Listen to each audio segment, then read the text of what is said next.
नमस्कार दोस्तों, कैसे हैं आप सब। तो आज पुनः JNU MA हिंदी के सॉल्व पेपर की श्रृंखला को हम आगे बढ़ा रहे हैं। तो चलिए, जैसा कि आप सभी जानते हैं, प्रश्न संख्या 1 से 10 तक हमने विस्तार पूर्वक उनके विभिन्न आयामों की चर्चा कर ली है। अब हम प्रश्न नंबर 11वें पर हैं। अगर आपने प्रश्न संख्या 1 से 10 तक नहीं देखा तो आप देख सकते हैं।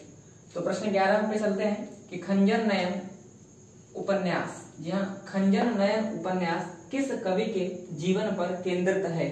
विकल्प दिए गए हैं तुलसीदास, सूरदास, रैदास और कबीर। तो इसका उत्तर होगा सूरदास। तो अगर विकल्पों पर विचार करें तो सबसे पहले हैं तुलसीदास।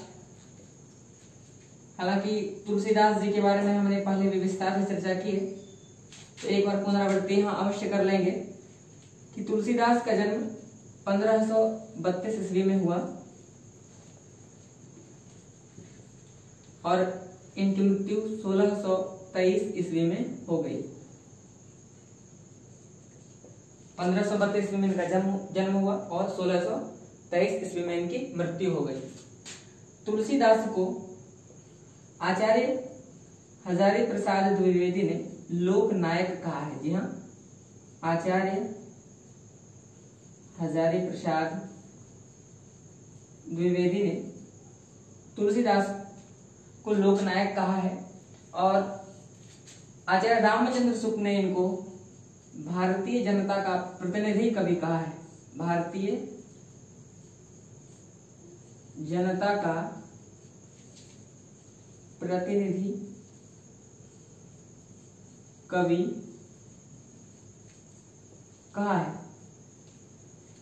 एक दो बात और तुलसीदास के बारे में हम लोग जान लें कि तुलसीदास के बचपन का नाम नरहरिदास था। बचपन का नाम था इनका राम बोला और इनके गुरु का नाम था नरहरिदास। आप स्मरण रखेंगे, नरहरिदास इनके गुरु का नाम था। तुलसीदास की रचनाओं के बारे में आचार्य रामचंद्र शुक्ल कहते हैं कि इनकी 12 प्रमुख ग्रंथ हैं, जिनमें 5 बड़े ग्रंथ हैं और 7 छोटे ग्रंथ हैं। जी हाँ, आचार्य रामचंद्र शुक्ल के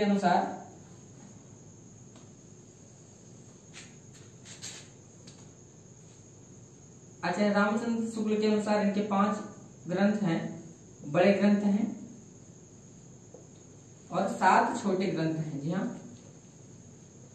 7 छोटे ग्रंथ हैं।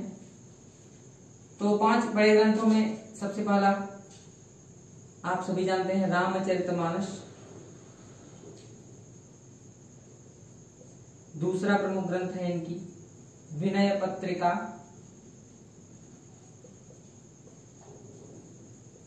कवितावली, दोहावली और गीतावली। 7 छोटे ग्रंथों की चर्चा अगर यहां पर हम करें तो रामलला नछहु,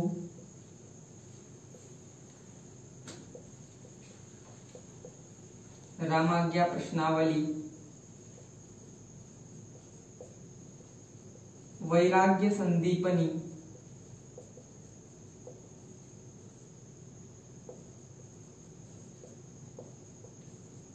बरवय रामायण।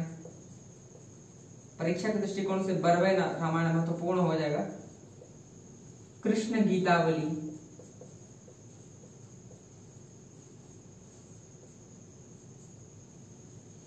और छठा नंबर पर यहां लिख दे रहा हूं पार्वती मंगल, और अंतिम यानी 7वां जानकी मंगल। जी हाँ, तो हमने देखा 5 बड़े ग्रंथ और 7 छोटे ग्रंथ हैं। अब एक और चर्चा यहाँ पर हम कर लेंगे कि चूंकि परीक्षा में प्रश्न रामचरितमानस से भी पूछे जाते हैं, तो रामचरितमानस के बारे में कुछ महत्वपूर्ण तथ्य की जानकारी आप अवश्य रखें कि रामचरितमानस 1574 ईस्वी में लिखा गया। रामचरितमानस की भाषा थी अवधी और यह दोहा चौपाई शैली में लिखा गया। जी हाँ, आप स्मरण रखेंगे इसकी शैली, दोहा चौपाई शैली में लिखा गया। एक प्रश्न और आया है कि रामचरितमानस में कितने कांड हैं? तो ये रामचरितमानस में 7 कांड हैं। तो 7 कांड कौन कौन से हैं रामचरितमानस में, इसका विवरण मैं अवश्य कर दे रहा हूं, क्योंकि परीक्षा में आपको यह आता है कि निम्नलिखित रामचरितमानस के निम्नलिखित कांडों को उनके आरोही क्रम में व्यवस्थित करने के लिए आता है, तो इसलिए मैं इसकी चर्चा कर दे रहा हूं। सबसे पहला है बालकांड, दूसरा है अयोध्या कांड, अयोध्या कांड के बाद अरण्य कांड, अरण्य कांड के बाद किष्किंधा कांड,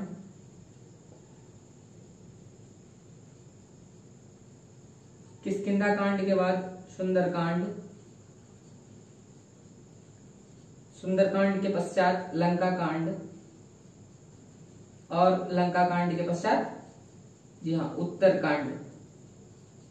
तो रामचरितमानस के विषय में आप इतनी जानकारी रखें, पर्याप्त है। तो चलिए बढ़ते हैं दूसरे विकल्प की ओर। तो अगर सूरदास की चर्चा कर लें तो सूरदास की 3 महत्वपूर्ण कृतियों की जानकारी आप अवश्य रखेंगे। सूरसागर, सूरसारावली और साहित्य लहरी। जी हाँ, साहित्य लहरी। एक बात और स्मरण रखें कि सूरसागर का एक महत्वपूर्ण अंश है भ्रमर गीत, अत्यंत मार्मिक अंश है यह भ्रमर गीत। और भ्रमर गीत की जो सबसे प्रसिद्ध पंक्ति है वह है निर्गुण कौन देश को वासी। जी हाँ, निर्गुण कौन देश को वासी। आप इस पंक्ति का स्मरण अवश्य रखेंगे। और एक महत्वपूर्ण बात और सूरदास के बारे में आप जान लें कि इनको वात्सल्य का सम्राट कहा जाता है।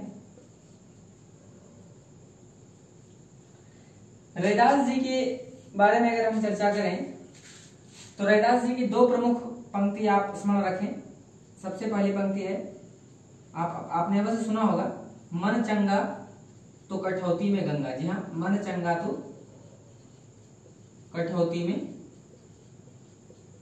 गंगा।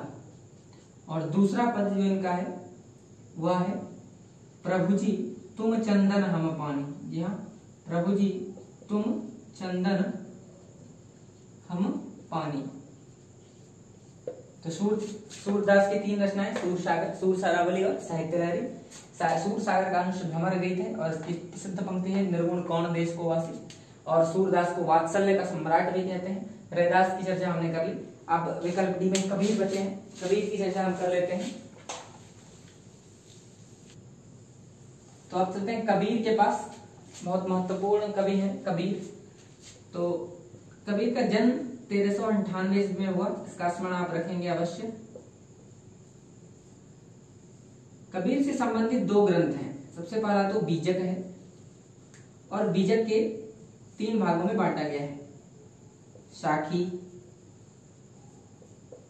शबद और रामायणी। और बीजक जो संकलन है वह धर्मदास का है। कबीरदास से दूसरा संबंधित ग्रंथ है एक कबीर ग्रंथावली। यह कबीर ग्रंथावली बहुत ही प्रसिद्ध ग्रंथ है और यह बाबू श्याम सुंदर दास का द्वारा यह संकलित है। बाबू श्याम सुंदर दास।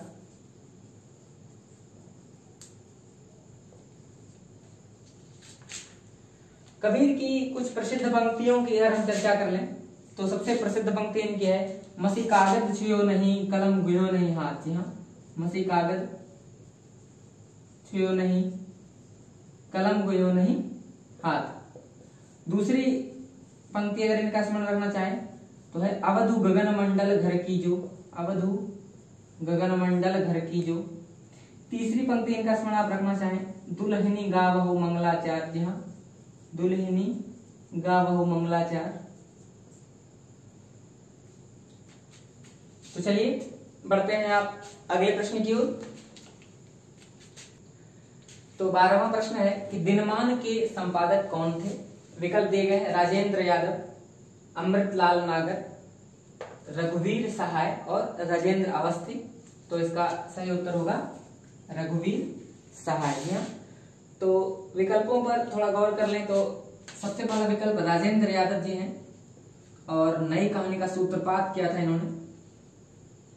राजेंद्र यादव नई कहानी के बहुत बड़े हस्ती हैं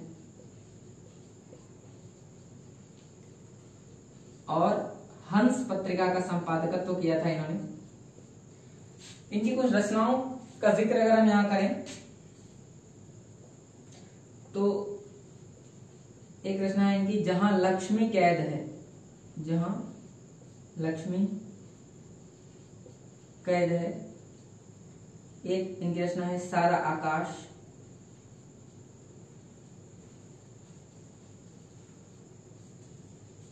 एक इंच मुस्कान।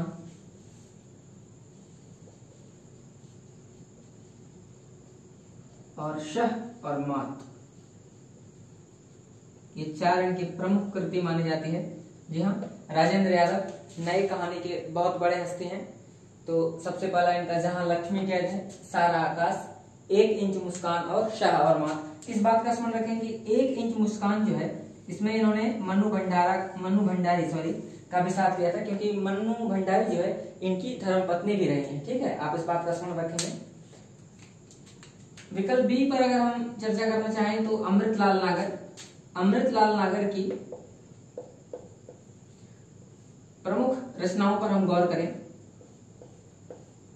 तो सबसे पहला इनका है मानस का हंस। बहुत अनिवार्य परीक्षा के दृष्टिकोण से मानस का हंस, खंजन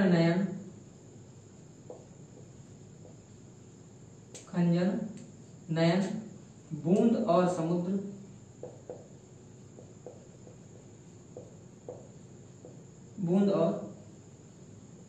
समुद्र, ठीक है।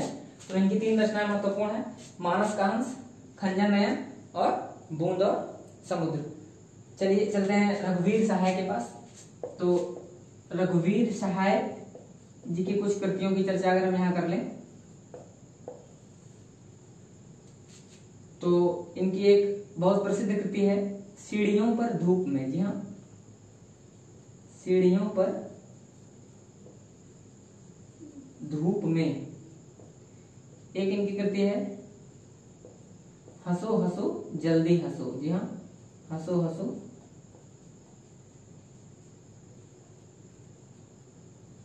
जल्दी हंसो। तो इन 2 रचनाओं का आप स्मरण अवश्य रखेंगे। तो राजेंद्र यादव की जहां लक्ष्मी कैद है, सारा आकाश, एक इंच मुस्कान, शाह और मात। अमृतलाल नागर की मानस का हंस, खंजन नयन, बूंद और समुद्र। और रघुवीर सहाय की कृतियों में से कुछ कृतियां सीढ़ियों पर धूप में, हंसो हंसो जल्दी हंसो। बढ़ते हैं अगले प्रश्न की ओर। 13वां प्रश्न है कि रीति मुक्त या स्वच्छंद धारा के प्रमुख कवि है। यह प्रश्न आया था कि रीति मुक्त या स्वच्छंद धारा के प्रमुख कवि हैं। विकल्प दिए गए थे चिंतामणि, बिहारी, घनानंद और नरोत्तम दास। इसका सही उत्तर होगा घनानंद। जी हाँ, तो अगर चिंतामणि पर विचार करें तो चिंतामणि की 3 रचनाएं जो बहुत महत्वपूर्ण हो सकती है। एक तो इनकी रचना है कवि कल्पतरु, दूसरी काव्य प्रकाश, काव्य विवेक,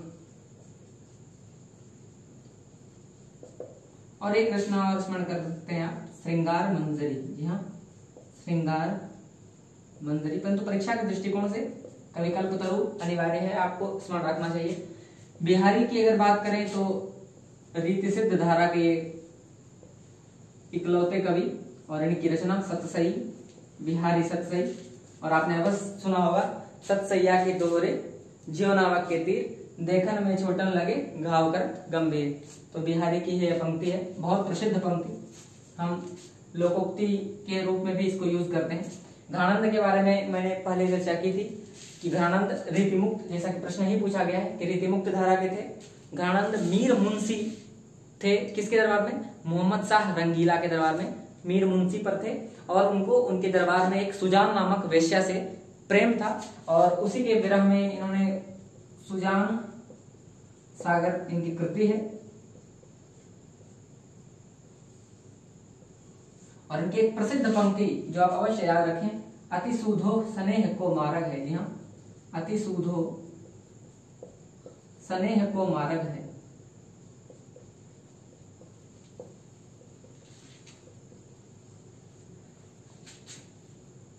अंतिम में है नरोत्तम दास।